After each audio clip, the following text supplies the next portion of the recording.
Hello students, welcome on success steps with Priyanka. Hopefully आप बेहतर होंगे और पॉजिटिव एनर्जी के साथ अपनी पढ़ाई कर रहे होंगे। आइए हम अपनी प्रैक्टिस को स्टार्ट करते हैं। ये फूड एंड न्यूट्रिशन की प्रैक्टिस नंबर 5 है। प्रैक्टिस को स्टार्ट करने के पहले मैं आपको रोज़ की तरह मोटिवेट करना चाहूँगी। सिंह बनो, सिंहासन की चिंता मत करो। आप जहाँ जाओगे सिंहासन वहीं चला जाएगा। बिल्कुल हमें पॉजिटिव बने रहना है, पढ़ाई करते रहनी है, चाहे एग्ज़ाम जब भी हो। आइए अपनी प्रैक्टिस को स्टार्ट करते हैं। आज का हमारा फर्स्ट क्वेश्चन है। इसके पहले के जो प्रीवियस क्वेश्चन है उसको हम कर चुके हैं। एक क्वेश्चन नंबर 82 है और आज का हमारा पहला है। बिस्तर बनाना डॉट डॉट डॉट ऊर्जा वाला कार्य है। बिस्तर बनाना कैसा कार्य है? ए हल्की, बी मध्यम, सी भारी और डी कह रहा है अत्यंत भारी। तो बिस्तर बनाना और बिस्तर लगाना दोनों अलग अलग बातें हैं। बिस्तर लगाना मतलब बिस्तर को बिछा के ठीक करना, और बिस्तर बनाना मतलब बिस्तर को बनाना, सिलना। जैसे कई ठो पुराने कपड़ों को लेके, रुआ को लेके जो बिस्तर बनता है उसकी बात हो रही है। यहाँ पे बिस्तर बनाने की बात हो रही है। तो बिस्तर बनाना जो है क्या है, भारी कार्य में आएगा, लेकिन अगर बिस्तर लगाना पूछता तो हल्का कार्य आता आपका। नेक्स्ट क्वेश्चन को हम देखेंगे। स्टेटमेंट है, उपयुक्त शारीरिक स्थिति में काम करने से ऊर्जा की आवश्यकता घटती है। और इसका रीजन है कि उपयुक्त शारीरिक स्थिति का अर्थ है सभी अंगों का विन्यास सीधी अवस्था में रखना, और इसी कारण ऊर्जा का कम लगना है।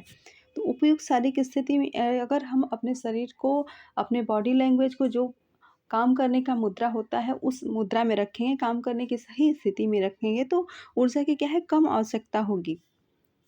और उपयुक्त शारीरिक स्थिति का अर्थ सभी अंगों का विन्यास सीधी अवस्था में रखना, और इसी कारण का ऊर्जा का कम लगना है। तो ये स्टेटमेंट और रीजन दोनों ही सही है। तो हम देख लेंगे कि दोनों सही किस ऑप्शन में दिया है। ए कह रहा है कि ए और आर दोनों सही है तथा तर्क सही है।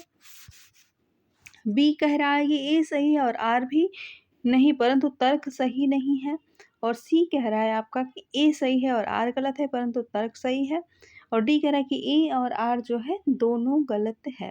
तो हमारा इसका ऑप्शन जो है वो पहले ही ऑप्शन में मिल गया था, क्योंकि हमारा जो ऑप्शन था वो क्या था कि ए और आर दोनों सही है। तो right option is the A here. Next question को हम देखेंगे। देखिए, अगर क्वेश्चन का नंबरिंग आपको इधर उधर मिल, जैसे 84 है, 84 के बाद मैंने आपको 85 ना करा के 86 करा दिया, तो जो 85 क्वेश्चन है अगर मैं उसको स्किप कर रही हूँ तो या तो आरडीए का क्वेश्चन है, जिसको एग्जाम के पहले में आरडीए का, ये सब तो पुराना डेटा है जो प्रीवियस क्वेश्चन में पूछा गया है, और आरडीए का जो करेंट डाटा रहेगा उससे मैं आपको एग्जाम से पहले करा दूंगी आरडीए के करंट डाटा के साथ है, या फिर वो क्वेश्चन मैं किसी न किसी रूप में आपको करा चुकी हूँ, इसलिए मैं उस क्वेश्चन को स्किप कर रही हूँ। ओके, अगर आपको सेशन पसंद आ रहा होगा तो सेशन को लाइक भी कर दीजिएगा और चैनल को सब्सक्राइब कर लीजिएगा, जिससे मेरी आने वाली हर वीडियो आपको मिलती रहेगी। क्वेश्चन नंबर 85 है, किसी व्यक्ति का बॉडी मास इंडेक्स दर्शाता है, क्या दर्शाता है? डिजीज है, बीमार है, ओबेसिटी मोटा है, सी कह रहा है मलन्यूट्रिशन कुपोषित है, और डी कह रहा है कि height and weight being in preposition, तो उसकी लंबाई व वजन का सही अनुपात है। तो क्या इसका ऑप्शन क्या होगा? ये जो मेटाबॉलिक रेट पूछ रहा है, बॉडी मास इंडेक्स है, तो इसका ऑप्शन क्या सही जाएगा आपका? डी सही जाएगा, क्योंकि उसकी लंबाई व वजन का अनुपात जो है सही होना चाहिए। अगर किसी व्यक्ति का बॉडी मास इंडेक्स दर्शाना है तो इसका मतलब ही होता है कि व्यक्ति की लंबाई के अनुसार उसके वजन को दिखाया जाता है, निकाला जाता है। तो right option is the D. Next question को हम देखेंगे। दहन की ऊष्मा एक साधन से नापी जाती है जो कहलाती है बॉम्ब कैलोरीमीटर, स्पेक्ट्रोफोटोमीटर, सी कह रहा है पीएच मीटर और डी कह रहा है लैक्टोमीटर। तो दहन की ऊष्मा बॉम्ब कैलोरीमीटर कहलाती है। बेंडिक्ट रोथ स्पायरोमीटर नापने का यंत्र है, क्या मापने का यंत्र है? ए ऑप्शन है एसटीए को नापने का, बी कह रहा है बीएमआई को नापने का, सी कह रहा है बीएमआर को नापने का, और डी ऑप्शन कह रहा है कि एमएमआर को नापने का। तो बेंडिक्ट रोथ स्पायरोमीटर की बात करें तो बीएमआर को नापने का यंत्र होता है। Right option C. नेक्स्ट देखिएगा, calorie is a unit of, calorie किसकी इकाई है? ए ऑप्शन कह रहा है बीएमआर का, बी ऑप्शन कह रहा है बीएमआई का, और सी कह रहा है हीट गर्माहट का, और डी कह रहा है कि टेम्परेचर तापक्रम का। तो कैलोरी से हम क्या मापते हैं? शरीर की जो है गर्माहट से ही तो हम कैलोरी को निकालते हैं। तो राइट ऑप्शन हमारा क्या हो जाएगा? सी हो जाएगा, हीट हो जाएगा, गर्माहट हो जाएगा आपका। नेक्स्ट क्वेश्चन को हम देखेंगे। ऊर्जा का मूल स्रोत है, ऊर्जा का मूल स्रोत क्या है? सौर ऊर्जा, कोयला, गोबर गैस, पेट्रोल। तो सौर ऊर्जा का मुख्य स्रोत जो है सौर ऊर्जा है। पुष्टिकर पदार्थ ऊर्जा की आपूर्ति नहीं करते हैं। ए ऑप्शन कह रहा है आपका। बी कह रहा है कि बनाते और मरम्मत नहीं करते। सी कह रहा है शरीर की क्रियाओं को नियंत्रित नहीं करते। और डी कह रहा है कि बीएमआर नियंत्रित नहीं करते। तो पुष्टिकर पदार्थ जो है, न्यूट्रिशन फूड की बात हो रही है कि उनसे क्या होता है, तो क्या ऊर्जा की आपूर्ति नहीं करते हैं। बी कह रहा है कि बनाते और मरम्मत नहीं करते हैं। तो पुष्टिकर पदार्थ जो है बनाते हैं और शरीर को मरम्मत भी करते हैं। और सी कह रहा है कि शरीर की क्रियाओं को नियंत्रित नहीं करते लेकिन करते हैं। यहाँ पे एक्चुअल में देखिए ऑप्शन होना चाहिए नहीं करते हैं, होना चाहिए पुष्टिकर पदार्थ नहीं करते हैं। तो न्यूट्रिशन फूड जो होते हैं ऊर्जा की आपूर्ति नहीं करते हैं, क्योंकि वो ऊर्जा की आपूर्ति हम किससे करते हैं? कार्बोहाइड्रेट और वसा से। जबकि पुष्टिकर पदार्थ वैसे पदार्थ होते हैं जो शरीर को होने वाले रोगों से रक्षा करते हैं। तो पुष्टिकर पदार्थ जो होते हैं आपकी ऊर्जा की आपूर्ति नहीं करते, बनाते और मरम्मत नहीं करते। तो शरीर को बनाते हैं और मरम्मत भी करते हैं पुष्टिकर पदार्थ। शरीर की प्रक्रियाओं को नियंत्रित नहीं करते, तो ये कंट्रोल और रेगुलेट करने का भी कार्य करते हैं और बीएमआर को भी नियंत्रित करते हैं। तो नहीं करते हैं, क्या करते हैं? ऊर्जा की आपूर्ति नहीं करते हैं। बाकी सब ये सब तीनों काम वो करते हैं। नेक्स्ट क्वेश्चन को हम देखेंगे।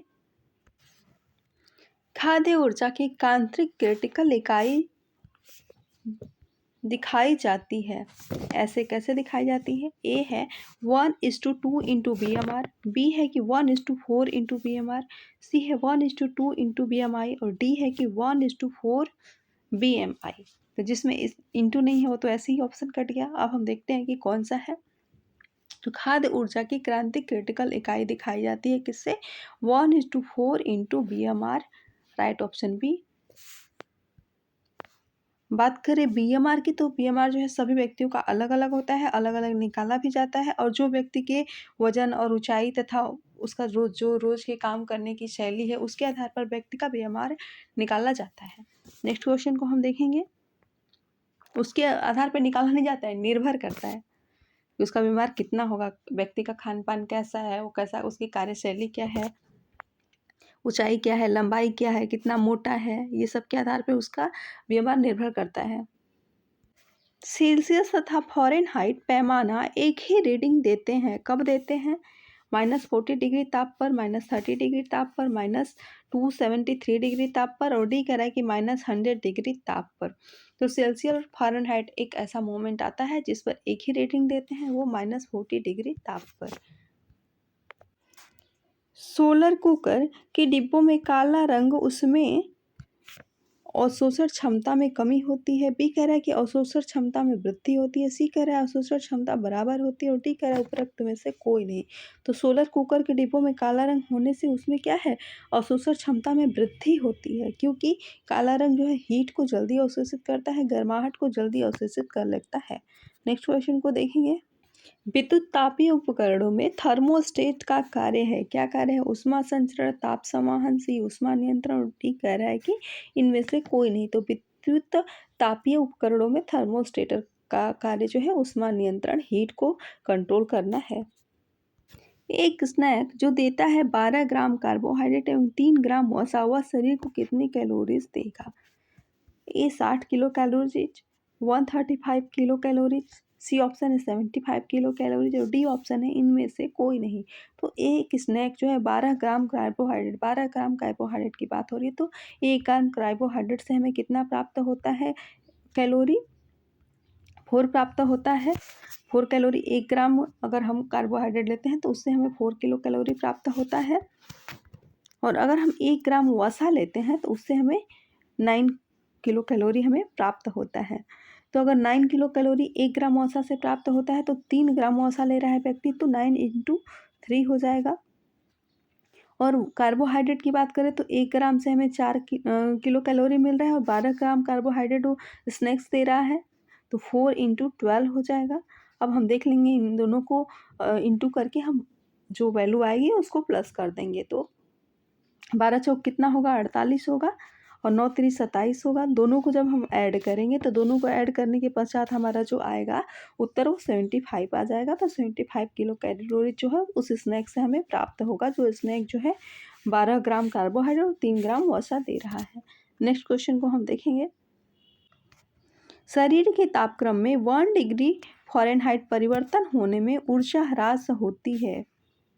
अगर शरीर का तापक्रम 1 डिग्री फ़ारेनहाइट जो है बढ़ जाता है तो ऊर्जा ह्रास कितना होगा, 2%, 4%, 5% और 7%। तो 1 डिग्री टेम्परेचर जो है बढ़ने से 7% जो है ऊर्जा का ह्रास खपत बढ़ जाती है। अगर व्यक्ति को बुखार है और 1 डिग्री टेम्परेचर उसका 100 से 101 डिग्री हो गया तो 100 में जितना चाहिए था प्लस 7% और उसको ऊर्जा की आवश्यकता होती है। इसलिए फीवर अगर आता है तो बच्चे को जो है या फिर किसी भी व्यक्ति को, वयस्क को भी अगर फीवर आ रहा है तो उसको ऊर्जा देने वाले पदार्थ का सेवन करना चाहिए, क्योंकि बुखार में टेम्परेचर बॉडी का बहुत तेज होता है और उसमें जो है शरीर को ज़्यादा एनर्जी ह्रास होती है।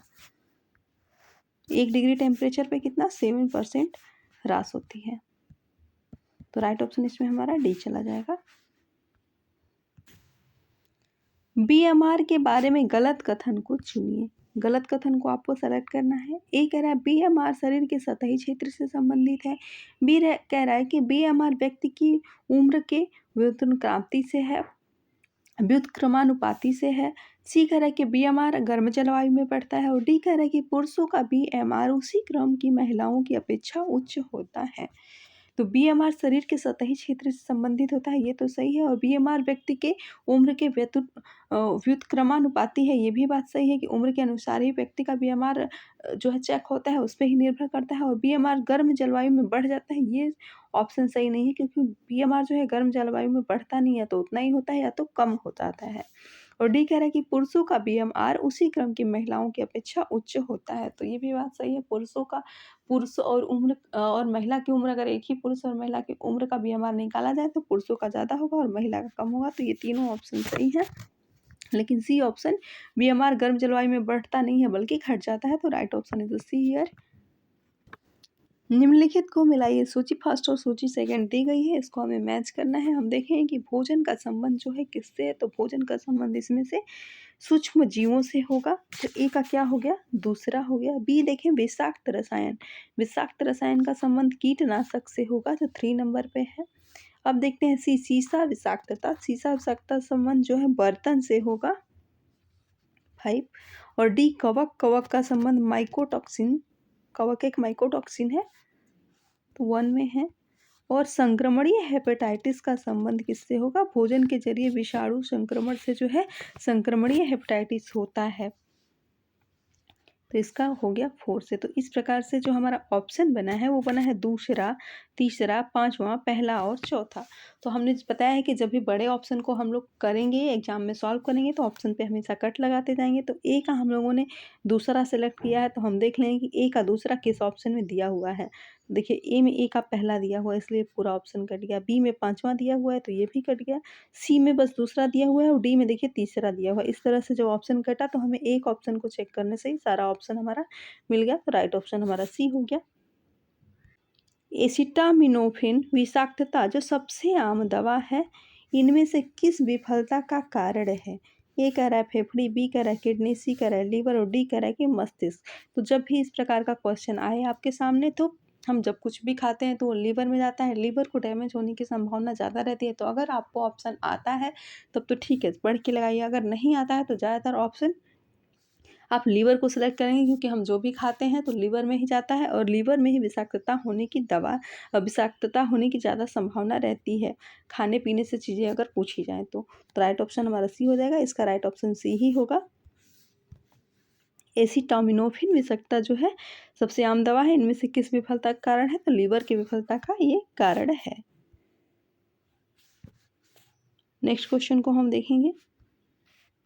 आपका कोई डाउट रह गया है तो आप मुझे कमेंट कर सकते हैं। आज के लिए इतना ही। थैंक यू फॉर वॉचिंग इथस, टेक केयर।